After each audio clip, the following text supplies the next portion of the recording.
ભાવનગરના બગદાણા કેસમાં એસઆઈટીએ વધુ 2 આરોપીઓની ધરપકડ કરી છે। નવનીત બાલધિયાને માર મારવાના કેસમાં વધુ 2 આરોપી ઝડપાયા છે।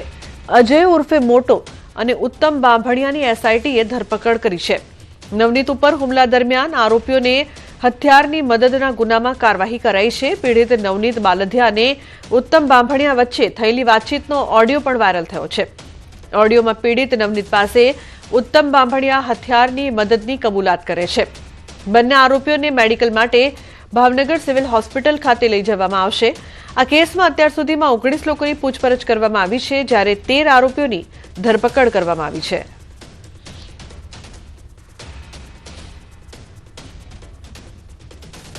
धोराजीमां धोळे दिवसे वेपारी पर हुमलो। धोराजीमां मेन बजारमां हुमलानी घटना बाद चकचार मची छे। धोराजीमां सिंधी समाजना पूर्व प्रमुख दिलीपभाई रायजा पर हिचकारो हुमलो थयो छे। કેટલાક શખ્સોએ આવીને અચાનક હુમલો કર્યો હતો। હુમલામાં ઇજાગ્રસ્તને 108 મારફતે પ્રથમ ધોરાજી સિવિલ હોસ્પિટલ લઈ જવાયા હતા। વધુ સારવારની જરૂર જણાતા તેને તાત્કાલિક રાજકોટ રિફર કરવામાં આવ્યા છે। આ બનાવને પગલે સમસ્ત સિંધી સમાજમાં ઉગ્ર રોષ ફાટી નીકળ્યો છે। હુમલાના વિરોધમાં સિંધી સમાજના વેપારીઓએ પોતાની દુકાનો બંધ રાખી પોલીસ દ્વારા આરોપી સામે કડક કાર્યવાહી કરવામાં આવે તેવી પ્રબળ માંગ ઉઠી છે।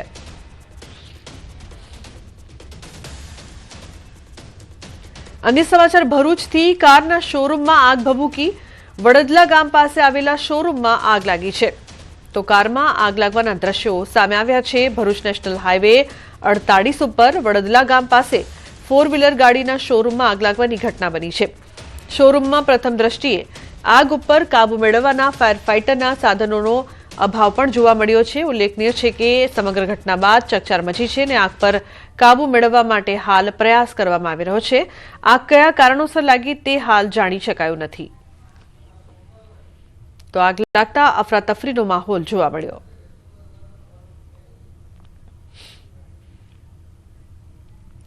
अमदावाद महानगरपालिकाए बुद्धिનું प्रदर्शन કર્યું। સીજી રોડ ગિરીશ કોલ્ડ્રિંક્સની મીઠાખડી અંડરપાસ સુધીના એરિયામાં રોડ કરતા ફૂટપાથ મોટી કરી નાખી। 18 મીટરના રોડમાં અડધો ફૂટપાથ બનાવી નાખી। કોન્ટ્રાક્ટર દ્વારા જરૂરિયાત કરતા મોટી ફૂટપાથ બનાવવામાં આવતા વિવાદ થયો છે। એએમસીએ અધિકારીઓ પાસે ખુલાસો માંગ્યો અને તાત્કાલિક ધોરણે રોડની કામગીરી બંધ કરાવી। तो आ मामले विपक्ष नेता शहजाद पठाने सत्ताधीशों पर प्रहार कर्या। काम करनार एजेंसी ने ब्लेकलिस्ट करवानी मांग करी तो एएमसी नी स्टेन्डिंग कमिटीना चेरमेन देवांग दाणीए कमिश्नर ने तपास करवा आदेश आप्या छे।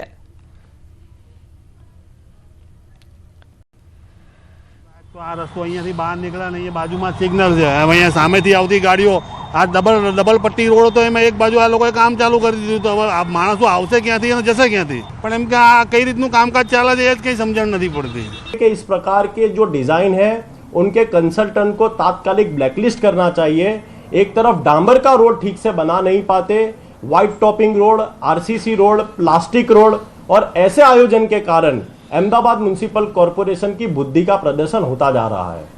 आ जे रोड है एआरसी टेन्डर हतुं आखा अमदावादमां अलग अलग जोननी अंदर प्रोजेक्ट द्वारा આપણે વાત કરીએ કે રોડના જે ફૂટપાથ છે ડેવલપ કરવા માટેનું એના એક ભાગરૂપે ગિરીશ કોલ્ડ્રિંક્સથી મીઠાખરી 6 રસ્તાનો ભાગ હતો।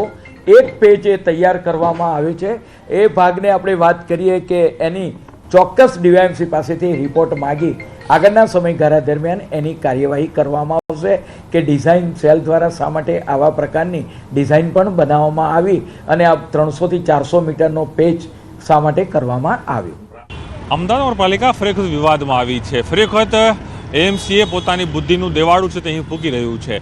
અમદાવાદના સીજી રોડથી જે ગિરીશ કોલ્ડ્રિંક આવેલું છે ત્યાંથી મીઠાખડી અંડરપાસ જવાનો જે મુખ્ય રોડ છે એ રોડ ઉપર જ કહી શકાય કે એટલું જ પોતે જ દબાણ કરી દીધું। એક તરફ નગરપાલિકા દબાણો દૂર કરવાની કામગીરી કરે છે પરંતુ ખુદ નગરપાલિકાએ જ જે દબાણ છે કર્યું છે દબાણ એટલા માટે શબ્દ વાપરી રહ્યો છું કે જે ડિઝાઇનિંગ બનાવવામાં આવી છે કે જેથી લોકો સરળતાથી અહીં ચાલી શકે પરંતુ જે રોડની લંબાઈ 18 મીટર છે તેની વચ્ચોવચ્ચ આખું આજે કહી શકાય કે અડધું અડધ એ ડિવાઈડર છે તે બનાવી દેવામાં છે। તેના કારણે લોકોને છે તે મુશ્કેલી પડી રહી છે, વાહન ચાલકો પરેશાન થઈ રહ્યા છે। એક તરફ 18 મીટરનો રોડ છે એ રોડની અડધો અડધ જે આખું જે કહી શકાય કે જે વ્યવસ્થા ઊભી કરવામાં આવી છે, જે લોકોને વોકિંગ કરી શકે, ગાડી પાર્ક કરી શકે, પરંતુ અડધો રોડ છે તે આમાં આખી ડિઝાઇનમાં દબાઈ ગયો છે. એટલે કદાચ એ અધિકારીઓ જોઈ નહીં રહ્યા હોય કે શું કામગીરી થઈ રહી છે, કઈ રીતે આ ડેવલપિંગ થઈ રહ્યું છે. માત્ર ખાલી કોન્ટ્રાક્ટ આપી અને એજન્સીઓને કામ આપીને માત્ર સંતોષ મનાતા હોય તે પ્રકારના દ્રશ્યો આજે અહીં જોવા મળે છે. અને ટ્રાફિક પણ કેટલું બધું થઈ રહ્યું છે. અને ખુદ એમસીના સ્ટેન્ડિંગ કમિટીના ચેરમેન દેવાંગ દાણીએ આખું કામ રોકાવીને ખુલાસો માંગ્યો છે કે આ ભૂલ કોના કારણે થઈ છે, એજન્સીની જવાબદારી શું હતી અને અધિકારીઓ કેમ અહીં રાઉન્ડ છે તે નથી મારી રહ્યા. કારણ પ્રકાશ દેસાઈ સાથે પ્રણવ પટેલ, ન્યૂઝ 18 અમદાવાદ. ગણતરીની કલાકોમાં જ મહાસંકટના એંધાણ, ખેડૂતોની છાતીના પાટિયા બેસાડી દે તેવી અંબાલાલ પટેલની આગાહી આવી છે. એક પછી એક આવતા વેસ્ટર્ન ડિસ્ટર્બન્સના કારણે જાન્યુઆરીના અંતમાં જ નહીં, ફેબ્રુઆરીમાં પણ માવઠું ખેડૂતોના ભૂક્કા બોલાવશે.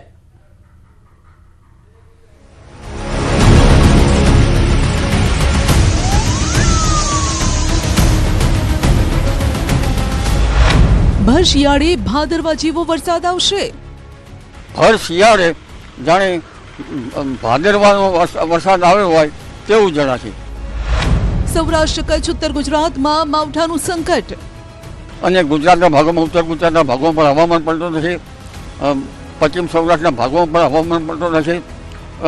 તદ ભાગોમાં કમોસમી વરસાદ થવાની શક્યતા રહેશે. માવઠા પહેલા મિની વાવાઝોડું આવશે. આ ગતિવિધિ ચાલુ થાય તે પૂર્વે ભારે પવન ફૂંકાશે. લગભગ પશ્ચિમ સૌરાષ્ટ્રના ભાગોમાં સામાન્ય પવન 30 કિલોમીટર જેટલો પર અવર અને wind gust 43 degree Celsius 43 degree પર અવરનો પવન ફૂંકાવાની શક્યતા રહેશે. ફેબ્રુઆરીમાં પણ માવઠું પડશે. ફેબ્રુઆરી માસમાં પણ હવામાનમાં વારંવાર પલટાવ છે, કારણ કે સામુદ્રિક પેરામીટરો સાનુકૂળ થઈ રહ્યા છે. એટલે ફેબ્રુઆરીમાં પણ માવઠું થવાની શક્યતા રહે છે. ખુશીની પેટી બાંધી લો અને તૈયાર થઈ જાઓ કુદરતની રોલર કોસ્ટર રાઇડ માટે. ગણતરીના કલાકો બાદ આવશે વાતાવરણમાં પલટો. એક પછી એક વેસ્ટર્ન ડિસ્ટર્બન્સ આવી રહ્યા છે, જેથી ગુજરાતના માથે માવઠાનું સંકટ તોડાઈ રહ્યું છે. અંબાલાલની આગાહી મુજબ બંગાળના ઉપસાગરનો ભેજ અને અરબ સાગરનો ભેજ વેસ્ટર્ન ડિસ્ટર્બન્સમાં સામેલ થવાની સંભાવના છે, જેના કારણે ભર શિયાળે ભાદરવા જેવો વરસાદ આવશે. પશ્ચિમ સૌરાષ્ટ્ર, કચ્છ, ઉત્તર ગુજરાતથી લઈ દક્ષિણ ગુજરાત સુધી કમોસમી વરસાદ પડશે. આ વેસ્ટર્ન ડિસ્ટર્બન્સના કારણે ભારે વરસાદ થવાનું ઉત્તર ભારતની સહિત રાજસ્થાન સુધીમાં રહેશે. કોઈ ભાગમાં 50 મિલીમીટર તો કોઈ ભાગમાં 100 મિલીમીટર જેવો વરસાદ થશે. ભર શિયાળે જાણે ભાદરવાનો વરસાદ આવ્યો હોય તેવું જણાશે. અને ગુજરાતના ભાગોમાં, ઉત્તર ગુજરાતના ભાગોમાં પણ હવામાન પલટો થશે. પશ્ચિમ સૌરાષ્ટ્રના ભાગોમાં પણ હવામાન પલટો થશે. તદ ભાગોમાં કમોસમી વરસાદ થવાની શક્યતા રહેશે. કમોસમી વરસાદ લગભગ ઉત્તર ગુજરાતના ભાગો, બનાસકાંઠાના ભાગો, સાબરકાંઠાના ભાગો અને કંઈક પંચમહાલના ભાગમાં રહેવાની શક્યતા રહેશે. તેની અસર છે અમદાવાદ, ગાંધીનગર સુધીમાં થવાની શક્યતા રહેશે. અને અરબ સાગરના ભેજની અસર મુંબઈથી ઉપરના ભાગો એટલે દક્ષિણ ગુજરાતના ભાગોમાં પણ થવાની રહેશે. માવઠા પહેલા મિની વાવાઝોડું ફૂંકાશે. 22 થી 28 જાન્યુઆરી સુધી વાતાવરણમાં મોટા ઉલટફેરના એંધાણ છે, કેમ કે બે વેસ્ટર્ન ડિસ્ટર્બન્સ આવી રહ્યા છે. માવઠું પડે તે પહેલા તોફાની પવન ધમાચકડી મચાવશે. કૃષિ પાકનો ધનોત્પન્નોત નીકળી જાય તેવા પવનની સંભાવના છે. ખાસ કરીને આંબા પર આવેલા મોર ખરી પડે. દરિયા કિનારે તોફાની પવનના કારણે સાચવવાની અંબાલાલની પણ આગાહી છે. આ ગતિવિધિ ચાલુ થાય તે પૂર્વે ભારે પવન ફૂંકાશે. લગભગ પશ્ચિમ સૌરાષ્ટ્રના ભાગોમાં સામાન્ય પવન 30 કિલોમીટર જેટલો પર અવર અને wind gust 43 degree Celsius 43 degree પર અવરનો પવન ફૂંકાવાની શક્યતા રહેશે. જેના કારણે ત્યાં જરા સાચવવું, દરિયા કિનારામાં સાચવવું રહ્યું. ઉત્તર ગુજરાતના ભાગોમાં પણ વિન્ડ ગસ્ટ, સામાન્ય વિન્ડ ગસ્ટ 10 થી 15 કિલોમીટરની આસપાસ અને સામાન્ય પવન અને વિન્ડ ગસ્ટ લગભગ 20